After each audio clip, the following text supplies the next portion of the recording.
General de Brigade Byamungu wavuye mu mujyi wa Uvira ari koloneli mu ngabo za leta FRDC, ariko nanone yari yamaze kwamburwa impeta za gisirikare. Uyu musirikare ukomeye cyane uzwiho cyane ku buhanga mu butasi, nyuma y'igihe kuva mu mwaka wa 2012 kugeza ubu ngubu 2025, imyaka igera kuri 13 irihise, akaba yongeye gukandagiza ikirenge muri Uvira.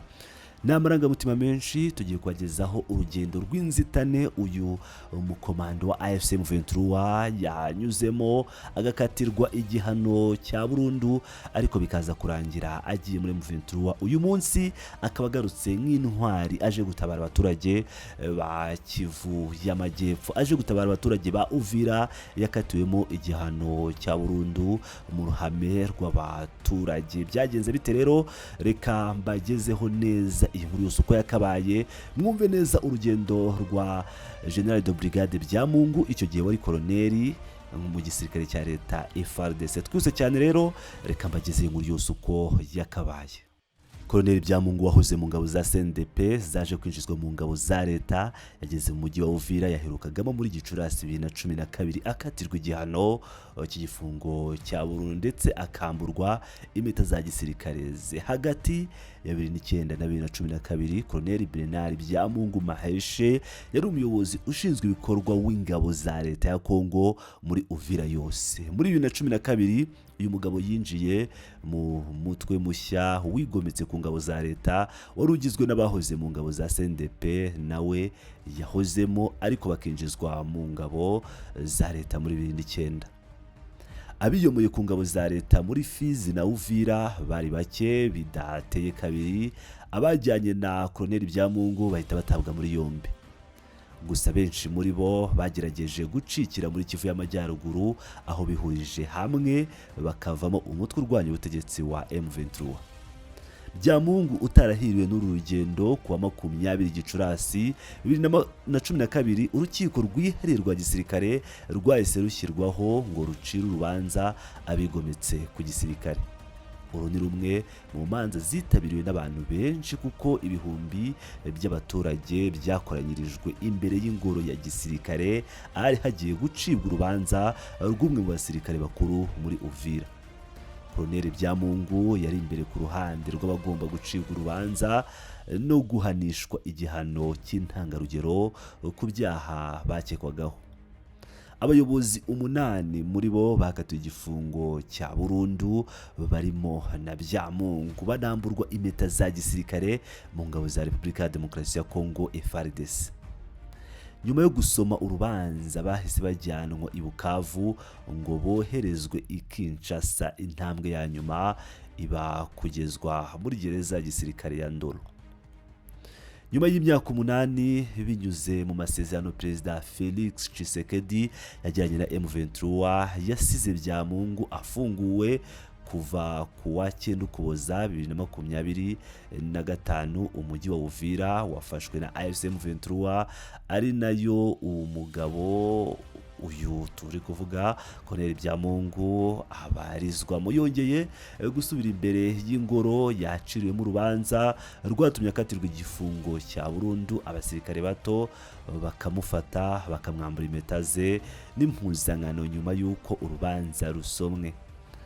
Maginga ya AFC M23 yafashe umujyi wa Uvira n'ibindi bice biwukikije, ndetse igenzura imijyi ya Goma na Bukavu n'ibindi bice bitandukanye mu ntara ya Kivu y'Amajyaruguru n'Amajyepfo mu burasirazuba bwa Repubulika Iharanira Demokarasi ya Kongo. Ngira ngo rero murabyumva ibijyanye n'urugendo rwa Byamungu Maheshe na bagenzi be baciye urubanza muri 2012, aho iyi foto muri kubona background y'iyi nkuru, aha bari bategereje kumva urwo bakanirwa. Gusa uyu mugabo ubu yasubiye muri Uvira nyuma y'imyaka 13 ahavuye agiye gufungwa. Ngira ngo rero murabyumvira neza cyane urugendo rwa Koloneli Byamungu Uvira, kuyivamo no kuyisubiramo.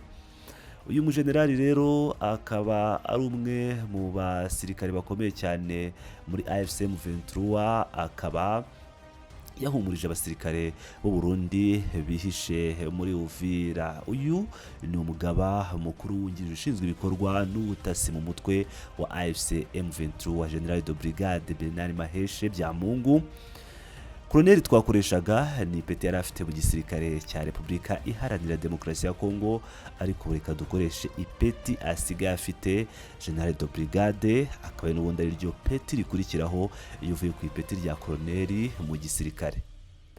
Akaba yasabye rero abasirikare b'u Burundi bihishe mu mujyi wa Uvira kuhava bagasanga imiryango yabo. Mbere yuko tujya muri ubu butumwa bwatanzwe n'uyu mujenerali wa AFC M23, nababwira ko uyu Byamungu ari umwe mu basirikare bakomeye cyane mu by'ubutasi, ndetse akaba yaragize uruhare rukomeye cyane kugira ngo umujyi wa Bukavu uvemo. Ngira ngo murabyibuka nkuko twabagejeho operasiyo yose yabaye kugira ngo umujyi wa Bukavu uvemo. Habaye akazi gakomeye cyane k'ubutasi, kuko Sebarundi Ndayishimiye yari yapanze gahunda ikomeye cyane yo kurimbura aba AFC M23 bakwinjira mu mujyi wa Bukavu. Ariko General Byamungu Maheshe kubera ubuhanga bwe mu by'ubutasi yakoresheje ubuhanga bwe, bakoresha tekinoloji ya AFC M23, umujyi wa Uvira uvamo nta musirikare upfuye, nta muturage upfuye, nubwo Wazalendo FDLR bakomeje kugenda bagaba udutero shuma nyuma yaho umujyi wa Uvira uvuyemo. Dukomeje muri nako mujyi wa Bukavu, dukomeje ahubwo muri Uvira, reka tujye ku butumwa bukomeye cyane bwa Generale n'ubundi Byamungu turi kuvugaho. N'ubutumwa uyu musirikare yatanze nyuma yuko ku mugoroba wo kuwa kabiri tariki ya 9 Ukuboza AFC M23 yigaruriye uriya mujyi wa kabiri muri Kivu y'Amajyepfo, nyuma yo kwirukanamo ingabo zirimo iz'Abarundi. Kwa gatatu tariki ya 10 Ukuboza ingabo za AFC M23 ziyobowe na General Byamungu zinjiye ku mugaragaro muri Uvira. Uyu musirikare wari kumwe na Lieutenant Colonel Willy Ngoma uvugiye igisirikare cya AFC M23 mu butumwa yatangiye muri uriya mujyi, nuko ingabo z'u Burundi ziwihishemo zemerewe gutaha mu mahoro. Ati ndasaba abasirikare b'Abarundi bakihishe mu mazu gusohoka bagasubira mu gihugu cyabo, nta kibazo na kimwe dufitanye n'Abarundi, bagomba gusubira iwabo bagasanga imiryango yabo. Byamungu yunzemo ati ikindi ku bakiri mu misozi nabo nibamanuke, turabizeza ko tuzabafasha gusubira iwabo mu mahoro. Ikindi nta kibazo dufitanye n'abaturage b'u Burundi, turabaturanyi kandi tuzahora turi bo. Gira ngo rero nkuko mu byiyumvira AFC M23 iri gukangurira Abarundi bihishe mu baturage, Abarundi bihishe mu mazu, ndetse n'abandi bashwiragiye mu misozi ya Uvira ko bamanukayo ubundi bagaherekezwa bagasubizwa iwabo i Burundi, aho kugira ngo bakomeze bishwe n'inzara, aho kugira ngo bakomeze bapfe urw'agashinyaguro nyuma yaho AFC M23 yigaruriye umujyi wa Uvira.